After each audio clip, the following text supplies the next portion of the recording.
Hello students, कैसे हैं आप लोग। आई होप कि अच्छे होंगे। लास्ट वीडियो में मैंने पॉलिनोमियल का आपको इंट्रोडक्शन करा दिया था, क्या है पॉलिनोमियल। ठीक है, आज मैं एक्सरसाइज नंबर 2.1 शुरू कर रहे हैं हम। 2.1 एक्सरसाइज में लिखा है first question, which of the following expressions are the polynomial in one variable and which are not. कौन इनमें से वन वेरिएबल की पॉलिनोमियल है और कौन नहीं है, ये बात लिखनी है। स्टेट रीजंस फॉर आंसर, और अपना आंसर जो आप दे रहे हैं उसका आपको रीजन भी देना है, यानी पॉलिनोमियल बताना है इनमें से कौन पॉलिनोमियल है, और ये फिर बताना है कि क्यों है, यानी उसका रीजन भी आपको यहाँ मेंशन करूँगा। तो चलिए आइए जानते हैं कि क्या है पॉलिनोमियल। फर्स्ट क्वेश्चन है या फर्स्ट एक्सप्रेशंस दे रखा है 4x² - 3x + 7। तो क्या ये पॉलिनोमियल है? हाँ, एक पॉलिनोमियल है। ये हमने कल आपको बताया था कि पॉलिनोमियल क्या होता है, इसकी होल पावर हो, पावर यानी एक्सपोनेंट उसका होल हो। जिसमें आपको देख रहे हैं ये क्वाड्रेटिक पॉलिनोमियल है क्योंकि इसकी पावर 2 है ना। हाईएस्ट डिग्री कितनी है इसकी, मतलब डिग्री क्या है इसकी, हाईएस्ट पावर 2 है, तो इसका मतलब डिग्री 2 है इसकी। तो ये एक पॉलिनोमियल हुआ हमारा। कौन सा पॉलिनोमियल हुआ? क्वाड्रेटिक पॉलिनोमियल हुआ। ये पॉलिनोमियल हुआ, हाँ ये भी पॉलिनोमियल है क्योंकि इसका जो वेरिएबल है, वेरिएबल की जो पावर है वो एक होल नंबर है, ये भी पॉलिनोमियल हुआ। ये पॉलिनोमियल नहीं हुआ। क्यों नहीं हुआ पॉलिनोमियल?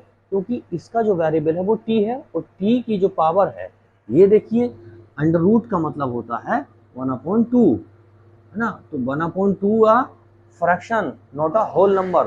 होल नंबर क्या होता है? 1 2 3, और 0 भी उसमें शामिल होता है, 0 1 2 3। ये लेकिन 1/2 0 से भी छोटा है, यानी होल नंबर नहीं है। तो ये फिर हमारा क्या हुआ? ये पॉलिनोमियल नहीं हुआ। y + 1/2/y। अब आप यहाँ जो देख रहे हैं वेरिएबल y है, लेकिन ये 1/y है। अब y को अगर ऊपर लेके जाएंगे तो -1 हो जाएगा, यानी हम इसको ऐसे लिख सकेंगे 2 × y⁻⁻1। और मैंने कहा था कि पावर कैसी होनी चाहिए? होल नंबर होना चाहिए। तो क्या ये होल नंबर में है? नहीं है। तो वेरिएबल की पावर होल नंबर नहीं है, तो ये भी वेरिएबल जो हमारा -1 है, तो ये वाला जो एक्सप्रेशन से हमारा पॉलिनोमियल नहीं हुआ। ये पॉलिनोमियल हुआ, है ना, ये पॉलिनोमियल हो गया।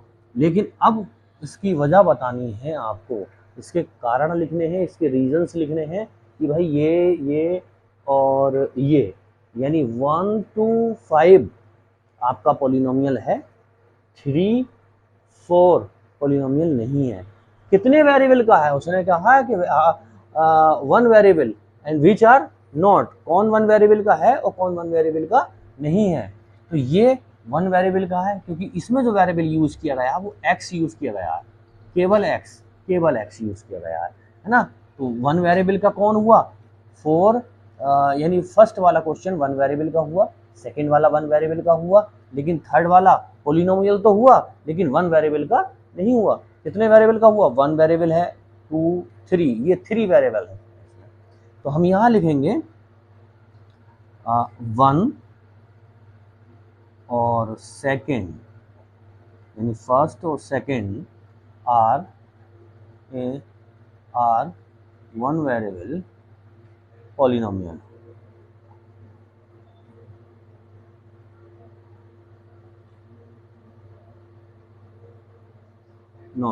And fifth is 1 2 3 polynomial, 3 variable polynomial, 3 variable polynomial। ठीक है, ये 1 वेरिएबल का हुआ क्योंकि केवल इसमें x यूज किया गया है और x एक वेरिएबल है। यहाँ केवल y यूज किया गया है तो y भी एक वेरिएबल है, तो केवल y यूज किया गया है, यानी एक वेरिएबल यूज किया गया है। यहाँ 3 वेरिएबल यूज हुए, x y t। x एक अलग वेरिएबल है, y एक अलग वेरिएबल है, t एक अलग वेरिएबल है, तो 3 वेरिएबल यूज हुए। तो हमने लिख दिया first and second are 1 variable polynomial and fifth is a 3 variable polynomial. ठीक है, लेकिन थर्ड और fourth is a not polynomial. उसकी रीजन क्यों? क्योंकि exponent these exponent have not, लिखेंगे third and fourth are not polynomial. ठीक है, अब इसका हमें एक रीजन भी लिख देना है ना। क्या रीजन लिख देंगे हम इसमें कि क्या लिख देंगे भाई, इसकी जो एक्सपोनेंट है वो एक होल नंबर में नहीं है, यानी these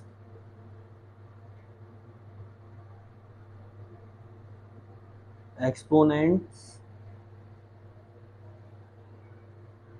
of the variable is not in whole number। यानी इनके जो वेरिएबल्स हैं उनकी जो एक्सपोनेंट्स है वो इसकी और इसकी वो एक होल नंबर नहीं है। यही बात मैंने यहाँ लिख दी है, इसको दोबारा समझ लेंगे। उसने कहा था कि इसमें से वन वेरिएबल का पॉलिनोमियल आप छांटिएगा या बताइएगा वन वेरिएबल का पॉलिनोमियल कौन कौन से हैं। तो हमने लिख दिया वन वेरिएबल का तो ये है और एक ये है, और ये थ्री वेरिएबल का मैंने यहाँ लिख दिया one and second are one variable polynomial and fifth is three variable polynomial. लेकिन उसने कहा था विच आर नॉट, और कौन सा वन वेरिएबल का नहीं है, तो जाहिर सी बात है तो थ्री वेरिएबल का वो नहीं है। And state reason for answer, अपने आंसर के लिए आपको एक आपका रीजन भी बताना है। तो मैंने बताया कि थर्ड और फोर्थ वेरिएबल नहीं पॉलिनोमियल नहीं है, third and fourth are not polynomial. These exponents क्यों नहीं है? क्योंकि these exponents of the variable, इनके जो वेरिएबल के जो एक्सपोनेंट्स है is not in whole number, वो होल नंबर में नहीं है। बिल्कुल सिंपल है। अब आ जाइए क्वेश्चन नंबर सेकंड की तरफ। क्वेश्चन नंबर सेकंड है write the coefficient of x square in each of the following. हर एक का कोफिशिएंट बताना है। किसका कोफिशिएंट बताना? एक्स स्क्वायर का। अब एक्स स्क्वायर का कोफिशिएंट बताना है हर एक में, इसमें भी, इसमें भी और इसमें भी और इसमें। कोफिशिएंट मैंने कल बताया था आपको, कोफिशिएंट का मतलब है उसका जस्ट पड़ोसी, है ना। जैसे अब एक्स स्क्वायर की बात कर रहे हैं तो यह लिखेंगे आप coefficient of x square is. अब एक्स स्क्वायर का जो पड़ोसी है कौन है? टू नहीं है, बल्कि कौन है इसके साथ में? वन लगा हुआ है। कोई नहीं दिखाई दे रहा है तो समझो वन है, अकेला है। जिसके साथ कोई नहीं है उसके साथ वन है ना। कौन है? एक है उसके साथ, और एक कौन है? वो।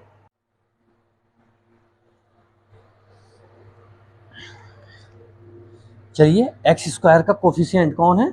वन है ना। तो यहां मैंने वन लिख दिया। अब यहाँ एक्स स्क्वायर का कोफिशिएंट कौन है?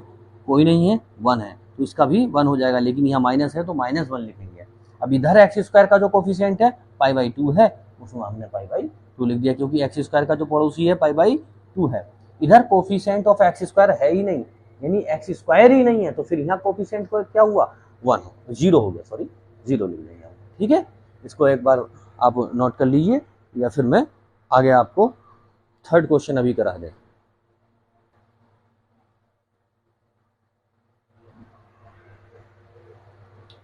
चलिए क्वेश्चन नंबर 3 देखते हैं क्या है। Give one example each of a binomial of a degree 35। एक एग्जाम्पल देना है आपको बाइनोमियल का जिसकी डिग्री 35 हो, एंड अ मोनोमियल, और एक मोनोमियल का ऑफ डिग्री 100 जिसकी डिग्री 100। चलिए फर्स्ट एग्जाम्पल देखते हैं भाई। क्या बाइनोमियल चाहिए? डिग्री 35 का बाइनोमियल क्या होती है? बाइनोमियल जिसमें दो टर्म हो, है ना। मोनोमियल जिसमें एक टर्म हो। अब बाइनोमियल चाहिए इसको, इसकी डिग्री कितनी चाहिए भाई? 35। तो x 35 कर दीजिए, x की डिग्री, प्लस बाइनोमियल चाहिए तो कुछ और लिख दीजिए, 5 लिख दीजिए, 6 लिख दीजिए। यानी दो टर्म हो गई, एक टर्म ये हुई, एक ये हो गई, ये दो टर्म हो गई। ये पहला एग्जाम्पल कंप्लीट हुआ भाई इसका, है ना। बाइनोमियल की बात कर रहे थे ना वो, इसलिए। अब दूसरा क्या है? सेकंड वाला एग्जाम्पल क्या हो सकता है अभी? उसने कहा कि 100 डिग्री का कोई एक मोनोमियल बताना। तो मोनोमियल तो 100 डिग्री में x टू पावर 100 लिख दीजिए, या y टू पावर 100 लिख दीजिए, a टू पावर 100 लिख दीजिए। ये क्या हो गया? एक मोनोमियल हो गया। इसके साथ अगर 2 भी लगा दिया तब भी ये मोनोमियल ही माना जाएगा, क्योंकि ये सिर्फ एक टर्म है, 2 टर्म नहीं हुई। तो मोनोमियल में कितनी टर्म होती है? एक टर्म। बाइनोमियल में 2 टर्म। तो मैंने 2 टर्म इसमें लिख दी। डिग्री 35 यानी हाईएस्ट पावर डिग्री होती है। तो हाईएस्ट पावर क्या है? वेरिएबल की हाईएस्ट पावर 35 है। 35 डिग्री का चाहिए था, वो लिख दिया। 100 डिग्री का चाहिए था, ये। क्लियर है? ये एक थर्ड क्वेश्चन आपका कंप्लीट हुआ। फोर्थ क्वेश्चन है, write the degree of each of the following polynomials. ये जो पॉलिनोमियल्स नीचे दे रखे हैं, इनकी आपको डिग्री बतानी है। और डिग्री के लिए मैंने आपको बताया था, डिग्री के लिए क्या, इस highest power of a variable is called degree. Highest power जो वेरिएबल की होगी वो क्या कहलाएगी? डिग्री कहलाएगी। तो हाईएस्ट पावर इसमें, इस पूरे एक्सप्रेशंस में, पॉलिनोमियल में आप देख रहे होंगे, तो हाईएस्ट पावर क्या है? 3 है। तो ये क्या हो गई? इसकी डिग्री हो गई भाई, डिग्री 3 हो गई, बात खत्म। ऐसी डिग्री बताइए इसमें क्या हो गई? 2 हो गई, क्योंकि हाईएस्ट पावर कितनी है? 2 है। ऐसे ही इसमें हाईएस्ट पावर कितनी है? 1। तो ये डिग्री कितनी हो गई भाई? इसकी डिग्री 1 हो गई। ऐसे ही इसमें देखेंगे भाई, इसमें डिग्री अच्छी है, बताइए इसमें डिग्री कितनी है? इसमें डिग्री का पता नहीं लग रहा, कुछ नहीं है, इसमें वेरिएबल ही नहीं है। और हमने अभी बताया था कि highest power of a variable वो डिग्री होती है, लेकिन यहाँ हाई डिग्री वेरिएबल ही नहीं है। तो वेरिएबल है, आप पहचानिए, बताते हैं। देखिए 3 × x² पावर 0 लिख रहा है, तो x² पावर 0 की वैल्यू क्या होती है? 1। और 1 की मल्टीप्लाई 3 से हो रही है, यानी 3 × 1 3, तो 3 ही तो रहा। तो इसका मतलब हम ऐसे भी इसको लिख सकते हैं। तो हाईएस्ट पावर क्या हो गई? इसकी 0 हो गई। तो डिग्री क्या हो गई बच्चे? 0 हो गई। ठीक है, दैट्स ऑल। क्वेश्चन नंबर 5 की तरफ, classify the following as linear, quadratic and cubic polynomials. इसमें क्लासीफाई करिए आप कि इसमें लीनियर कौन है, क्वाड्रेटिक कौन है और क्यूबिक कौन है। चलिए कर। x² यानी जिसमें 2 पावर 2 हो, तो वो क्या कहलाती है? कल हमने आपको बताया था पॉलिनोमियल का जब क्लासिफिकेशन किया था कि जिसमें पावर 2 होगी, वो डिग्री 2 होगी, तो वो क्या कहलाएगा? क्वाड्रेटिक। तो उसको हम क्या बोलेंगे? क्वाड्रेटिक। इसमें डिग्री 3 है, तो उसको क्या बोलेंगे भाई? क्यूबिक। इसमें डिग्री 2 है, क्या बोलेंगे? क्वाड्रेटिक। यही बोला था ना। अब इसमें डिग्री 1 है, तो 1 डिग्री वाले को हमने क्या बोला था? लीनियर। क्या बोला था? Linear polynomial. इसमें डिग्री 1 है, क्या बोलेंगे भाई? Linear polynomial. इसमें डिग्री 2 है, क्या बोलेंगे भाई? क्वाड्रेटिक। इसमें डिग्री 3 है, क्या बोलेंगे? क्यूबिक। ना, अब ये सब क्यूबिक, क्वाड्रेटिक क्या है? ये सब पॉलिनोमियल है। ठीक है, और एक्सरसाइज 2.1 यहाँ कंप्लीट होती है। आई होप कि आपको समझ में आया होगा। एक बार इसको रिवीजन कर लेंगे तो ज़रूर बहुत अच्छे से आपको समझ आ जाएगा। Thanks for watching.